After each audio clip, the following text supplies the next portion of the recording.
What if your brain, in its desperate attempt to cope with a world of infinite stimulation, has essentially lobotomized your capacity for genuine desire? And what you're experiencing right now isn't the problem, but the first stage of waking up from a collective delusion about how human motivation actually works.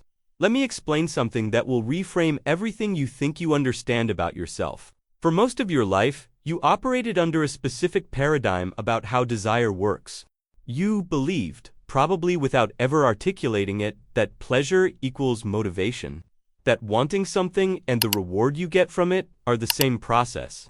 You assumed that if something feels good, you'll be driven to pursue it, and this pursuit would create momentum in your life. This is how you were taught to think about goals, about ambition, about becoming someone. Find what you love, chase what excites you, follow your passion. The entire self-help industrial complex is built on this premise, and it's philosophically and neurologically wrong in ways that have literally crippled your generation's capacity for sustained action. Here's what actually happened in your brain. Your dopamine system has two separate functions that most people conflate into one. There's the wanting, the anticipatory drive that makes you pursue something, and there's the liking, the actual pleasure you feel when you get it. These are not the same neural pathway. They're distinct systems. And here's the nightmare. You can damage one without touching the other. You can create a brain that still registers pleasure, still feels the hit when something good happens, but has completely lost the capacity to want anything enough to pursue it. This is what Heidegger was gesturing toward when he talked about modern humans falling into Das Man, the anonymous they, the mode of existence, where you do what everyone does, think what everyone thinks, want what everyone wants. Not because you've chosen it, but because genuine choice has become neurologically unavailable to you. Every time you gave yourself a hit of easy dopamine, scrolling through social media, binge-watching series, eating hyperpalatable food engineered to hijack your reward circuits, skipping from one stimulus to the next before the previous one even registered, you weren't just wasting time. You were training your brain that reward comes without effort. You were teaching your anticipatory system, the wanting system, that there's no reason to generate desire for difficult things because pleasure is always available for free. And your brain, which is fundamentally an efficiency machine, started to shut down the wanting mechanism altogether. Why maintain an expensive system for pursuing distant rewards when immediate rewards are always available? This is what happened to you. Your brain didn't break. It adapted to an environment of infinite easy pleasure by killing your capacity to want anything difficult. And now you're living in the aftermath, in what Heidegger called the tranquilized obviousness of everyday life, where everything feels flat, where nothing calls to you, where you drift through your days in a state of low-grade anhedonia. Not quite depressed, but never quite alive either. The philosophers saw this coming. Schopenhauer wrote about the pendulum of human existence, swinging between pain and boredom, never finding rest. But he was writing in a world where boredom was still genuinely boring, where you had to sit with it, where it eventually became so intolerable that it pushed you toward action. You don't have that anymore. You have something worse. You have the ability to anesthetize boredom instantly, to scroll away any moment of unstimulated consciousness, and in doing so, you've eliminated the very discomfort that used to drive human beings toward meaning-making activities. And if you've been feeling like something in this resonates deeper than you'd like to admit, maybe it's time to join the space where we examine these existential mechanisms every single week. You know where the button is? Let me give you an analogy that might help you see what's really happening. Imagine you're living in a house where the temperature is controlled by a thermostat. When it gets cold, the thermostat triggers the heat. When it gets hot, the thermostat triggers the cooling. This is homeostasis. This is how your body regulates itself. Now imagine someone installs a space heater in every room. Powerful space heaters that you can turn on instantly whenever you feel even the slightest chill. At first, this seems like an upgrade. You're never cold. The discomfort of being cold is eliminated from your life. But here's what you don't notice. The thermostat, the central heating system, is calibrating itself based on the new normal. It's registering that the house is always warm, that there's never a need for the big system to kick in. And over time, the central heating system, the one that was designed to warm the entire house efficiently, starts to atrophy. The infrastructure degrades. The pilot light goes out, and then one day, all those space heaters break simultaneously. Maybe they stop working. Maybe you realize they were burning through your money and destroying your air quality, and you decide to turn them all off. And suddenly, you're colder than you've ever been in your life. Not because the house is objectively colder than it was before you had the space heaters, but because the central system, the one that was supposed to maintain baseline warmth, doesn't work anymore. It's been dormant for so long that it's essentially dead. And now you're sitting in a house that's the same temperature it was years ago, but you're freezing because your capacity to generate your own warmth has been destroyed. This is what's happening when you reach for your phone and feel nothing. When you open the app and scroll and consume, and none of it touches you, none of it matters, none of it even registers as pleasure anymore. It's just something you do because not doing it would mean facing the cold. Your space heaters are still running, but they're not warming you anymore. They're just burning energy. And the central heating, the deep motivational system that used to drive you toward difficult, meaningful, identity-constituting projects, that system is offline. The pilot light is out, and you're cold in a way that no amount of scrolling will ever fix. Once your eyes adjust to what's really happening, you start to see that every attempt to revive your motivation through the same mechanisms that killed it is just making it worse. You're not going to want things again by giving yourself more hits. You're not going to feel alive again by consuming more content. The space heaters can't fix themselves by running hotter. And yet, this is exactly what most people try. They reach for stronger stimulation. They need the videos to be faster, the content to be more extreme, the experiences to be more intense. They go from social media to gambling to pornography to whatever substance promises to make them feel something again. And they call this chasing happiness or seeking pleasure. But what they're actually doing is trying to jumpstart a dead system by flooding it with the exact poison that killed it in the first place. The psychological term for this is incentive sensitization. Your brain becomes increasingly sensitive to the cues that predict reward, the notification sound, the app icon, the familiar gesture of reaching for your phone, while simultaneously becoming less responsive to the reward itself. You want it more but like it less. The wanting and the liking have completely divorced each other. And this creates the most perverse possible psychological state. You're driven to pursue things that don't satisfy you, that you don't even enjoy anymore, that you might actively dislike, but you can't stop. Because the wanting system, even though it's been damaged, is still functioning enough to generate compulsion, just not enough to generate the sustained interest required for difficult projects. You're motivated enough to scroll, but not motivated enough to build. You're driven enough to consume, but not driven enough to create. Now, I must warn you about something that's going to sound like I'm taking away your last remaining comfort, but stay with me because this is where it gets interesting. Everything I've just described, this entire landscape of flattened affect and killed motivation, this is not the problem. This is you realizing there was a problem. What you're experiencing right now, this heaviness, this sense that nothing works anymore, this feeling that you've lost something essential, this isn't the disease. This is your system finally registering that the way you've been living is unsustainable. This is the moment when the space heaters stop working and you realize for the first time that you're cold. Most people never get here. Most people keep the space heaters running their entire lives, cycling through stronger and stronger stimulation. Never questioning why they need more and more just to feel baseline normal. Never stopping long enough to notice that they've been sedated into submission. The fact that you're feeling this, the fact that nothing satisfies you anymore, means something in you has evolved beyond the cheap solutions.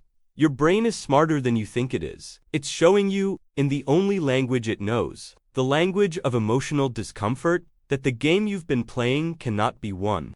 And if this is hitting different for you, if you're starting to see the architecture of your own cage, consider staying. We explore these depths every single week. So here's what you must understand about what comes next. You cannot fix this by going back. You cannot revive your dopamine system by being more moderate with your phone usage or scheduling your scrolling or any of the other half measures that wellness influencers sell. This isn't about finding balance within the same paradigm.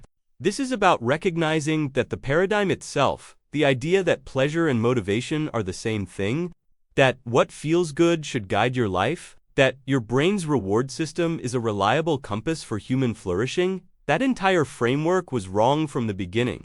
And you can't fix a wrong framework by moderating your participation in it. You have to step outside of it entirely. What you need is what Heidegger called resoluteness. Not in the motivational poster sense of just trying harder, but in the ontological sense of taking ownership of your existence in a way that doesn't depend on how you feel.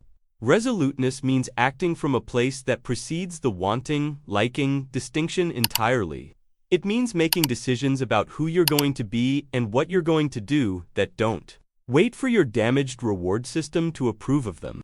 It means building a life structured around commitments rather than desires, around identity rather than pleasure, around who you're becoming rather than what you're feeling. And here's the extraordinary thing that happens when you start operating from this place. Your dopamine system begins to repair itself, but not because you're trying to fix it. It repairs because you're finally using it the way it was designed to be used. Dopamine evolved to motivate pursuit of important but difficult goals. It's a system for generating sustained effort over time toward outcomes that matter. But it only works when there's genuine uncertainty, genuine difficulty, genuine stakes. It doesn't work when reward is guaranteed and immediate. It doesn't work when you're just consuming. It works when you're building something, creating something, pursuing something that might fail, something that requires you to grow into the person capable of achieving it. This is the only context where the wanting system and the liking system reunite, where anticipation and satisfaction become part of the same meaningful process again. There's a name for this state, and it's not the one you're expecting. It's not happiness, it's not flow, it's not even satisfaction in the conventional sense. Heidegger called it authentic existence, but that phrase has been so bastardized by self-help culture that it's lost its meaning. What he actually meant was something simpler and stranger. It's the state of being the author of your own life instead of a passive consumer of experiences that other people have designed for you. It's the recognition that you are the project, that you're not trying to feel a certain way, but to become a certain kind of person. And that this process of becoming doesn't depend on your moment-to-moment emotional state, because it's sourced from a deeper place than feeling. This new state has a quality that will seem almost boring compared to the intensity you've been chasing. There's no hype, there's no dopamine spike, there's no rush of pleasure that confirms you're doing the right thing. Instead, there's a kind of quiet solidity, a sense that you're standing on ground that won't collapse, that you're building something real that compounds over time instead of evaporating the moment you stop stimulating yourself. It feels less like excitement and more like orientation, less like pleasure and more like purpose, less like happiness and more like meaning. And your hijacked reward system, the part of you that's been trained to only recognize extreme stimulation as valuable, will initially interpret this as evidence that you're doing it wrong, that you've somehow become less alive rather than more. But that interpretation is the lie. The truth is exactly the opposite. Here's what makes this different from the dopamine-driven existence you've been living. It's anti-fragile. The more challenges you encounter, the stronger it becomes. The more difficulty you face, the more real it feels. It doesn't require constant positive reinforcement to sustain itself because it's not built on positive reinforcement. It's built on something older and more durable, the human capacity to commit to something and see it through regardless of how you feel in any given moment. This is what your ancestors knew that you've forgotten. They didn't wait to feel motivated. They didn't optimize their dopamine. They had work that needed doing. They had people who depended on them. They had identities that were tied to their capacity to show up even when, especially when, it was hard. And that structure, that way of being, created a kind of meaning that your generation has almost entirely lost access to. Now, I must warn you about something that might make you want to close this video. You might think this sounds rather joyless. You might hear commitment and identity and resoluteness and think I'm describing a kind of grim stoicism. A life of just grinding through obligation with no pleasure, no lightness, no fun. And I understand that objection. From the perspective of someone whose brain has been trained to recognize only intensity as valuable, only novelty as interesting, only stimulation as aliveness, this probably does sound dull, but that's exactly my point. The framework you're judging from is the framework that destroyed your capacity to want anything in the first place. The part of you that thinks this sounds boring is the part of you that's been damaged. Because here's what your dopamine-addicted brain can't comprehend until you've actually experienced the alternative. Living from commitment and identity creates a form of satisfaction that makes your previous highs look like the emotional equivalent of eating cotton candy. It's not more intense, it's more real. It's not more stimulating, it's more substantial. When you build something over months and years, when you become someone through sustained effort and repeated choice, when you contribute something to the world that wouldn't exist without you, the feeling you get isn't a spike of pleasure that fades in seconds. It's a deep sense of rightness that persists even through difficulty, even through doubt, even through the inevitable moments when you don't feel like continuing. This is what eudaimonia meant to the Greeks, what Heidegger meant by authentic existence, what every wisdom tradition has tried to point toward, a quality of being that doesn't depend on circumstances because it's rooted in who you are rather than what's happening to you. The cost of maintaining your dopamine-driven life is that you never get to experience this. You're always chasing the next hit, always consuming the next thing, always scratching the surface of experience, but never going deep enough to build anything that lasts. And the tragedy is that you've probably convinced yourself this is freedom, that having infinite options and zero commitments means you're keeping your possibilities open, when what you've actually done is guaranteed that none of those possibilities will ever become real. Freedom without constraint is just paralysis. Choice without commitment is just drift. Pleasure without meaning is just anesthesia. If you're still here, you already know this isn't surface-level content. Subscribe if you want to keep going deeper. Let me tell you about someone who lived through exactly what you're experiencing now. Her name was Sarah, and she was 29 when she realized she hadn't felt genuinely interested in anything for almost 3 years. She had a good job in tech, a nice apartment, money to spend on whatever she wanted. She traveled, she had hobbies, or what she called hobbies, though really they were just things she consumed, shows she watched, restaurants she tried, events she attended. She was living the life that's supposed to work, the life that advertising and social media promised would make her happy, and she felt absolutely nothing. What scared her most wasn't the numbness itself, but how normal it had become. She'd wake up, check her phone before getting out of bed, scroll through content while drinking coffee, work while half-watching videos on her second monitor, come home and watch more content until she fell asleep. Weekends were the same, but longer. Occasionally, she'd feel a flash of panic about how her life was passing, and she'd make plans to change, to finally start that side project or learn that language or write that novel. But when the time came to actually do it, she'd feel this crushing weight, this sense that it was too hard, too pointless, and she'd reach for her phone instead. And the worst part was that the phone didn't even make her feel better anymore. It just made her feel less, which was close enough. The turning point came during a completely mundane moment. She was scrolling through social media, watching a video of someone doing something impressive, and she had this thought, I wish I could want something enough to do that. Not, I wish I could do that, but I wish I could want to. And in that moment, she realized what had happened to her. She hadn't lost the ability to achieve things. She'd lost the ability to desire them. Her wanting was dead. She didn't fix it overnight. She didn't have some dramatic epiphany that changed everything. What she did was smaller and stranger. She decided to commit to one thing, just one thing, for 3 months, regardless of how she felt about it. She chose writing because she'd wanted to be a writer when she was younger, before wanting anything had become impossible. And she made a rule, 1 hour of writing every morning, before she touched her phone, before she did anything else, no matter what, no expectation of quality, no goal except showing up, just the commitment itself. The first 2 weeks were excruciating. She'd sit at her desk and stare at the blank page and feel nothing, want nothing, care about nothing. Her brain screamed at her to check her phone, to watch something, to do anything else. But she didn't. She sat there, in the discomfort, in the absence of stimulation, and eventually she'd write something, anything, just to have done it. And the writing was bad. Genuinely bad. She knew it was bad. But she kept going anyway because the writing wasn't the point.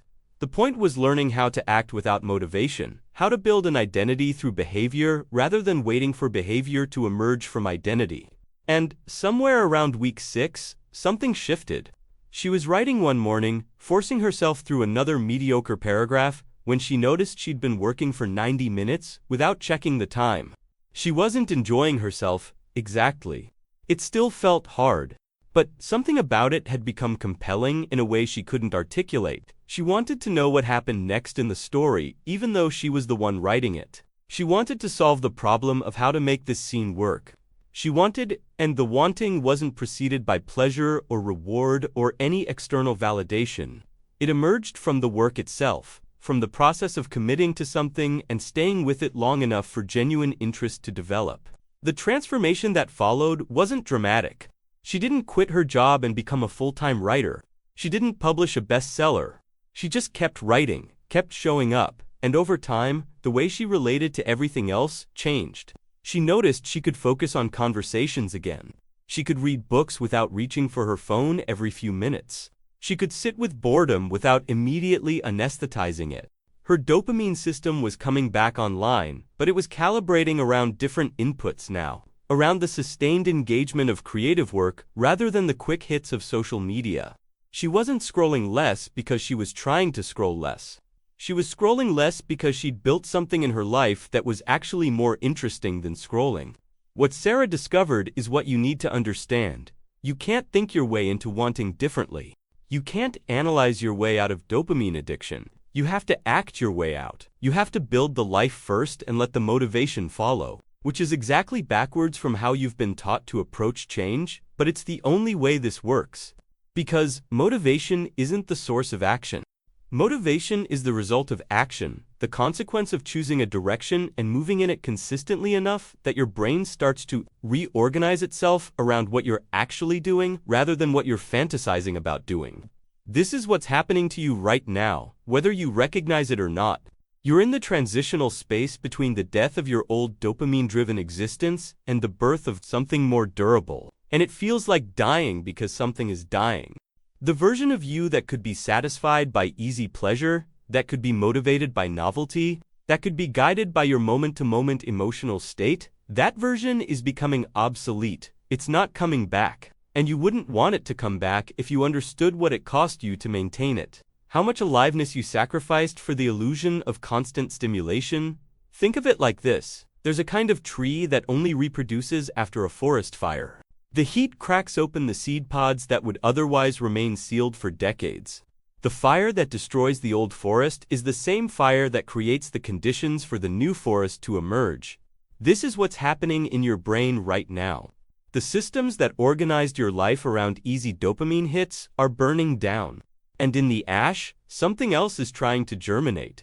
But it can only grow if you stop trying to prevent the fire, stop trying to go back to the way things were. Stop reaching for the quick fix that will let you avoid the discomfort of transformation. You are in the middle of this process now. This is not a mistake. This is how it works. The emptiness you feel when you think about scrolling your phone, the flatness that's replaced what used to be pleasure, the sense that nothing satisfies you anymore, these aren't signs that you're broken. They're signs that your brain is trying to reset itself, trying to recalibrate around something more sustainable than the dopamine addiction you've been living. And the only way through this is through. You can't skip it. You can't meditate your way past it. You can't optimize it. You have to inhabit it. You have to feel the full weight of what it means to be a human being whose reward systems have been hijacked by technology and are now staging a rebellion against their own corruption. If you've resonated with any of this, maybe it's time to join the space where we go deeper every week. You know where the button is, so what do you actually do? Not in the sense of a technique or a life hack. Because if you're still looking for techniques and life hacks, you haven't understood what I've been saying. But in the practical sense of how you organize your days, how you make decisions, how you relate to the space between who you are now and who you're trying to become. The answer is both simple and difficult. And the difficulty is the point. You commit to something, not something that sounds impressive or will look good or will finally make you happy, just something. Anything that requires you to show up repeatedly, that demands you grow into competence, that won't let you quit just because you don't feel like continuing. It could be physical training. It could be learning an instrument.